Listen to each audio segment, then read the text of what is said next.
یہ نااہلی نہیں تو کیا ہے؟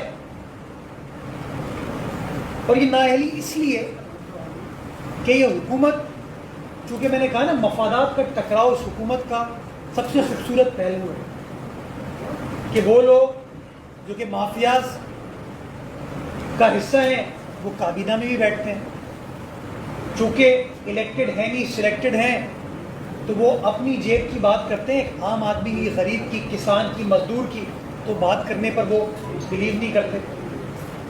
پیٹرولیم کا ایک وفاقی وزیر بھی ہے، ایک معاون خصوصی بھی ہے، پتہ نہیں کون کون سی طاقت کس کے لیے استعمال کر رہا ہے۔ اس معاون خصوصی کے لیے میڈیا پر مفادات کے ٹکراؤ کے حوالے سے بہت ساری خبریں بھی نشر کی گئی ہیں۔ میں ایک سوال یہ بھی چھوڑ کے جا رہا ہوں کہ کیا کسی وزیر کی کمپنی کراچی الیکٹرک کو گیس سپلائی کرتی ہے، فیول سپلائی کرتی ہے؟ یہ بھی ایک بہت بڑا سوال ہے جس کے اوپر میں آپ تمام صحافی دوستوں کو یہ گزارش کرنا چاہوں گا کہ اس کو انویسٹیگیٹ کریں کہ کیوں بار بار کے الیکٹرک کے پر یونٹ ریٹ میں نیپرا اضافہ کر دیتی ہے، چونکہ اطلاعات یہ ہے کہ کوئی بڑا پاورفل شخص فیول سپلائی کرتا ہے تو اس کو اپنے جیب بھرنی ہے، پیسے لینے ہیں اس کو، تو مفادات کا ٹکراؤ ہے۔ جو لوگ ماضی میں فلاں کمپنی کو چلاتے تھے آج وہی لوگ اس کمپنی کے حوالے سے فیصلہ کر رہے ہیں۔ تو جب اس طرح کی پالیسیز ہوں گی تو لوگوں کا نقصان تو ہوگا۔ چینی کے بحران میں آپ نے دیکھ لیا، اربوں روپے کا ٹیکہ ایک عام آدمی کو لگا، جیبیں اے ٹی ایمز کی بھری گئی۔ گندم کے بحران میں اربوں روپے کا ٹیکہ غریب آدمی کو لگا، جیبیں کچھ مخصوص لوگوں کی بھری گئی۔ ادویات سکینڈل کے حوالے سے کئی گنا قیمتوں میں اضافہ کر دیا گیا، ایک وفاقی وزیر کو غالباً فارغ بھی کیا گیا، لیکن کوئی کارروائی ہمیں ہوتی بھی نظر نہیں آتی۔ قیمتیں اسی طریقے سے بڑھ رہی ہیں، اور اب گیس کی شکل میں نئے بحران کریٹ کیے جا رہے ہیں۔ ابھی پریس کانفرنس کرنے سے پہلے میں چیک کر رہا تھا تو مجھے اطلاع یہ ملی ہے کہ بجلی کے نرخوں میں 1 روپے 11 پیسے پر یونٹ غالباً نیپرا نے اضافہ کر دیا ہے، اور فیول ایڈجسٹمنٹ چارجز کی مد میں کیا ہے۔ یہ شو کرتا ہے کہ کس طریقے سے نااہل، نکمی، انکمپیٹنٹ پالیسیز کی وجہ سے کچھ لوگ جن کا مفادات کا ٹکراؤ اپنی جیبیں تو بھر رہے ہیں، لیکن پاکستان کا ایک عام آدمی، غریب آدمی تکلیف سے دوچار ہے۔ اس لیے جو پی ڈی ایم کا نیریٹو ہے اس کو ایک عام آدمی اون کر رہا ہے، اس کو ریلیٹ کر رہا ہے۔ پی ڈی ایم کی لیڈران کی بات کے اوپر وہ لبیک کہتا ہے اور سڑکوں پر تمام رکاوٹوں کے باوجود نکلنے کو تیار ہے، اور یہ شو کرتا ہے کہ کس طریقے سے پچھلے 2.5 سالوں میں تحریک انصاف نے صرف ایک چیز کی ہے، بلکہ اس میں مہارت حاصل کی ہے، اور وہ ہے اخلاقی پستی۔ اپنے ہر کیے گئے وعدے پر، اپنے کیے گئے ہر اعلان کے اوپر یو ٹرن لے کے پاکستان کے ایک عام آدمی کا استحصال انہوں نے کیا۔ میر صاحب یہ بتائیں کہ کتوں کے پالنے یا جانوروں کو کھانا بانا کھلانے یا انہیں کچھ بھی کرنے سے ہمیں کوئی اعتراض نہیں، لیکن پاکستان کا وزیر اعظم اتنا فارغ ہے کہ ملک میں دودھ کی ندیاں بہہ گئی، وہ کتوں کو چارے کھلاتا رہتا ہے۔ جب میں بے زبان جانور کا خیال رکھنا تو اچھی بات ہے، لیکن جو با زبان 22 کروڑ لوگ ہیں ان کا خیال رکھنا بھی آپ ہی کی ذمہ داری ہے۔ اگر آپ با زبان، با شعور عوام کا خیال نہیں رکھیں گے تو آپ کسی کام کے نہیں ہیں وزیر اعظم صاحب۔ آپ نے الیکشن لڑا تھا، جیتا میں نہیں کرا، لڑا تھا عوام کو یہ کہہ کے کہ میں تبدیلی لے کر آؤں گا۔ ہاں شاید آپ نے تبدیلی کو ڈیفائن نہیں کیا تھا، آپ کی تبدیلی پستی والی تبدیلی تھی، تباہی والی تبدیلی تھی، وہ شاید آپ لے آئے ہیں جس کی وجہ سے آج پاکستان کی عوام کی چیخیں نکلی ہیں۔ میں خدا را ایک بار پھر مودبانہ گزارش کرنا چاہوں گا، وہ کہتے ہیں نا دلوں کا وزیر اعظم، عوام کا وزیر اعظم، بھٹو صاحب قائد عوام تھے، یہ جو فیس بک کا وزیر اعظم ہے, ٹویٹر کی حکومت ہے, سوشل میڈیا کے کابینہ ہے, اس کو ذرا فیس بک سے, سوشل میڈیا سے, ٹویٹر سے نکل کے ایک عام آدمی جس مشکل سے دوچار ہے اس کے اوپر ذرا تھوڑا سا سوچ وچار کرنے کی ضرورت ہے, اور ایک عام آدمی کو ریلیف دینے کی ضرورت ہے. عوام یہ فیصلہ کر چکی ہے کہ اب یہ ناکام نکلی حکومت ہے. کہا یہ جاتا ہے کہ سیاست میں مذاکرات کے دروازے بند نہیں کرنے چاہیے, لیکن پیپلز پارٹی کے چیئرمین بلاول بھٹو زرداری نے کل اپنے خطاب میں یہ پیغام دیا کہ مذاکرات کا وقت گزر چکا ہے, فون کرنا بند کرو اور ہم اسلام آباد کی طرف آ رہے ہیں. کس کو کیا پیغام دینے جا رہا ہے بلاول بھٹو زرداری, اور کیوں اس نہج پر پہنچے ہیں کہ مذاکرات کے مکمل دروازے پیپلز پارٹی جیسی ایک جمہوری پارٹی نے بند کیے ہیں؟ دیکھیے, politics is the art of possibilities, اس میں کوئی دوسری رائے نہیں ہے. مذاکرات ہونے چاہیے, اس میں بھی کوئی دوسری رائے نہیں, بٹ مذاکرات جو کاف والا مذاکرات ہوتا ہے وہ ہوتا ہے نا, یہ مذاق رات ہے. یہ لوگ سنجیدہ ہیں, ان سے کیا بات کریں گے؟ یہ سنجیدگی میں بلیو ہی نہیں کرتے, یہ کام کرنے میں بلیو ہی نہیں کرتے. کس چیز پر ان سے بات کریں گے آپ؟ جو شخص پارلیمان آنا گوارا نہیں کرتا آپ اس سے بات کریں گے, اس سے ڈیلیبریٹ کریں گے. جس نے بار بار پارلیمان کی اور جمہور کی, پاکستان کی عوام کی بے توقیری کی ہے, آپ اس سے بات کریں گے. جو شخص آج بھی عوام کا استحصال کرنے کے بعد کہتا ہے کہ میں بڑا زبردست کام کر رہا ہوں, تو وہ بنی گالا سے باہر اگر دیکھتا ہی نہیں ہے, وہ اپنے شیروؤں سے باہر دیکھتا نہیں ہے, تو کیسے اس سے بات ہوگی؟ بات اس سے کرتے ہیں جو کہ کچھ سمجھ بوجھ رکھتا ہو, چیزوں کو سمجھتا ہو, ادروائز بات کرنے کا کوئی فائدہ نہیں ہے. اچھا, آپ سے پہلے اپوزیشن لیڈر اور پارلیمانی لیڈر جو پی ٹی آئی کے ہیں, وہ یہ دعویٰ کر کے گئے ہیں اور یہ لیٹر بھی ایک دے کر گئے کہ بھائی 2013 میں پیپلز پارٹی کے جو جزیرے ہیں وہ بحریہ ٹاؤن کو بیچ چکی ہے, اور اس کے حوالے سے یہ باقاعدہ ایک لینڈ یوٹیلائزیشن کا لیٹر بھی لکھا گیا تھا وفاق کو. بولا اس کے بعد ان کی کوئی معاملات بگڑے, کیا ہوا؟ اب بھی اس وقت بھی یہ چاہ رہے ہیں کہ 50% جو ہے وہ ہمیں مطلب رشوت وغیرہ دیں, معاملات جو ہے اس میں حصے دار بنائیں تو ہمیں کوئی اعتراض نہیں ہوگا. تو کیا یہ واقعی کوئی رشوت کا معاملہ ہے, یہ اعتراضات اس وجہ سے یہ کیا ہے؟ یہ میں نے جو خط کی آپ نے بات کی لینڈ یوٹیلائزیشن کے حوالے سے, ماضی میں بھی اس کے حوالے سے بات کی گئی تھی, تو میں نے چیک کروایا کہ کیا یہ خط جینوئن ہے, ایگزسٹ کرتا ہے کہ نہیں. میرے پاس اطلاعات یہ ہے کہ لینڈ یوٹیلائزیشن کے ریکارڈ میں اس طرح کا کوئی کاغذ اویلیبل نہیں ہے. تو میں تو چیک کرنا چاہوں گا کہیں فوجری تو نہیں کی ان لوگوں نے, یہ خطوں کو کریٹ تو نہیں کر رہے ہیں یہ لوگ, کیونکہ ریکارڈ پر اس طرح کا کوئی خط موجود نہیں ہے. اچھا, رشوت کے حوالے سے, پیسوں کے حوالے سے وہ لوگ بات کر رہے ہیں جو کہ خود اے ٹی ایم کی حکومت چلا رہے ہیں, اے ٹی ایم کی حکومت کے بینیفیشری ہیں. وہ لوگ جو کہ اربوں روپے غریب آدمی کو چینی کی شکل میں, ادویات کی شکل میں, گیس کی شکل میں ٹیکے لگا چکے, وہ بات کر رہے ہیں. اور میں زیادہ الزام تراشی پر بلیو نہیں کرتا. یہ بنڈال بڈو پہ وہ لوگ چائنا کٹنگ کرنے کی کوشش کر رہے ہیں جنہوں نے ملیر میں چائنا کٹنگ کی ہوئی ہے. آپ کو پتہ ہے چائنا کٹنگ کی ہوئی ہے, اس کے دستاویزات اویلیبل ہیں, اور جب اینٹی کرپشن ڈپارٹمنٹ کو بلاتا ہے تو بلانے پر جاتے نہیں ہیں, پھر لوگوں سے فونے کرواتے ہیں. تو ذرا میں سمجھتا ہوں تھوڑا سا چائنا کٹنگ والے چائنا کٹنگ ہی کر سکتے ہیں میرے خیال میں. لیکن یہ میں آپ کو بتا دوں کہ سندھ حکومت یہ نہیں ہونے دے گی. یہ آئی لینڈ صوبہ سندھ کے عوام کے, صوبہ سندھ کی ملکیت ہے, اور انشاءاللہ وفاقی حکومت کو اس کے اوپر شک کو نہیں مانیں گے. ایک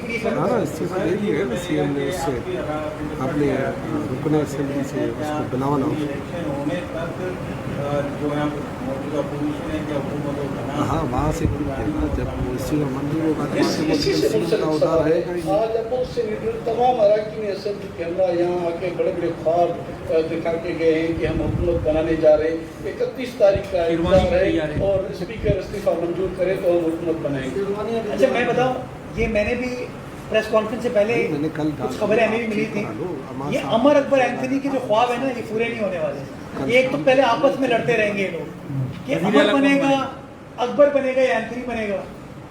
مطلب میں نے تو یہ بھی سنا ہے کہ وزارت اعلیٰ کے لیے شیروانی بھی لوگوں نے سلوا لی ہے.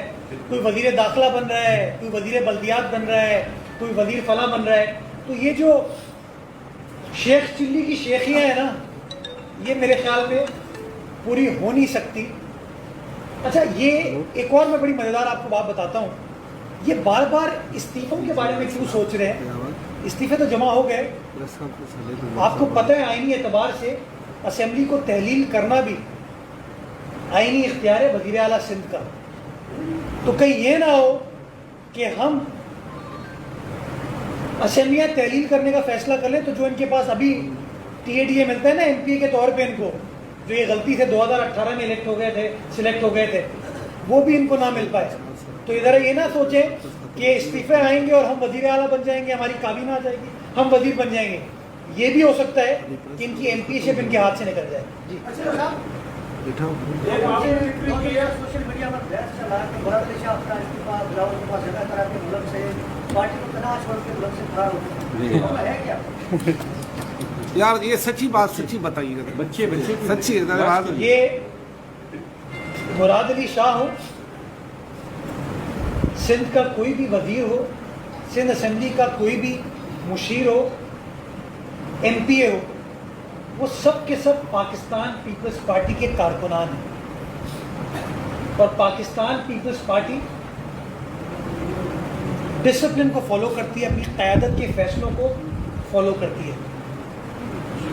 تو یہ بات درست ہے کہ جس طرح اور ہمارے ایم پی اے نے استعفے جمع کرائے, ہمارے وزراء, ہمارے وزیر اعلیٰ بھی استعفے جمع کرا کے گئے.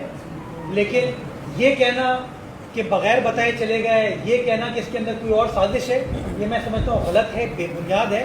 اور اپنی اعلیٰ قیادت سے مشاورت کے بعد وہ ذاتی پرسنل دورے پر پاکستان سے باہر گئے اور انشاءاللہ اگلے 8-9 روز میں پاکستان واپس آ جائیں گے. اس کا یہ تاثر کی جو بات سمجھنے کی ہے وہ یہ ہے کہ تاثر یہ ہے کہ وہ واپس آ کر وزیر اعلیٰ نہیں رہیں گے. یہی تاثر, اصل سوال یہ. استعفے تو آپ نے سب نے مانگے, اس نے دے دیے. یہ بھی کہتے ہیں ناصر شاہ سعید غنی مرتا آپ سے کچھ ہو گیا تھا. ہاں یہ ہاں سچی بات. میں تو کہہ رہا ہوں نا, میں تو بتا دیا آپ کو کہ وزیر اعلیٰ سندھ ذاتی دورے پر پاکستان سے باہر گئے ہیں اور پیپلز پارٹی کی قیادت کو آگاہ کر کے اجازت لے کر گئے, جو پارٹی ڈسپلن ہوتا ہے اسی طریقے سے گئے. واپس آئیں گے. میں نے آپ کو بتا دیا 9 سے 10 روز میں غالباً 24 تاریخ کو 24 دسمبر کو سندھ کابینہ کا اجلاس ہے جو فیصلہ ہوا ہے. تو انشاءاللہ آپ دیکھیں گے کہ 24 دسمبر کو مراد علی شاہ صاحب آ کے کابینہ کے اجلاس کی سربراہی کریں گے اور جو سندھ کی حکومت کے فیصلے ہوتے ہیں وہ فیصلے اس حوالے سے کیے جائیں گے. لیکن یہ دیکھیں آپ ذرا, یہ بھی بڑی امپورٹنٹ بات ہے کہ ایک طرف آپ نے عمر اکبر اینتھنی کی بات کی کہ وہ وزیر اعلیٰ بننے جا رہے ہیں, پھر آپ نے کچھ اور بات کر لی. یہ چھوڑ دیجیے چیزیں. ہم ایک آئینی حکومت ہیں, آئینی اعتبار سے ڈیموکریٹک انداز سے اپنے اقتدار کو چلائیں گے, اپنی حکومت کو چلائیں گے. جی